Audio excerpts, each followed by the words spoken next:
কয়েকদিন ধরে বৃষ্টি হচ্ছে আমাদের এখানে একটানা।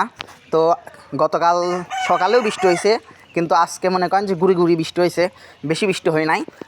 তো আজ 2 দিন মনে করেন যে বৃষ্টি নাই। তো এই সুযোগে এই শয়তান দুইটাকে, মানে ওই দুইটা তো বড়, মানে 4টা গরু ছিল, মানে 4টা যে বাছুর দেখছেন তার মধ্যে ওই দুইটা তো একটু বড় হয়ে গেছে, ওরা একটু শয়তানি বেশি করে, এই জন্য ওদের রেখে আসছে। আর এই দুইটা বাছুর হওয়ার কারণে এদের দুইটাকে আজকে বৃষ্টি যেহেতু নাই, ডাক দিলাম, নিজেরাই বের হয়ে আসছে। বলছে যে ঘাসের কথা বললে ওরা বোঝে, মানে ডাক দিলে ওরা বোঝে যে খাওয়ার জন্য ডাকতেছে। দেখেন আমি কিন্তু ওরে তারায়াও নিয়ে যাচ্ছি না, ওরা নিজের মতো করে দেখেন যাচ্ছে ওদের নির্দিষ্ট গন্তব্যে খাওয়ার জন্য। দেখছেন দুইটা একসঙ্গে, এইটা মেয়ে এটা ছেলে। কিন্তু এটার ভাই অবস্থা খুবই খারাপ, এটার অবস্থা খুবই খারাপ, শরীরে পক্স বের হয়েছে, পায়ের অবস্থা দাঁড়ান দেখাই আমি আপনাদের। দেখেন ওই দেখেন পায়ের অবস্থাটা কি।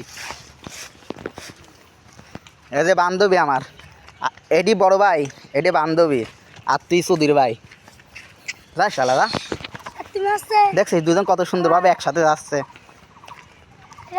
তোর ভাইরাল করে দেবো শালা দুসির ভাই।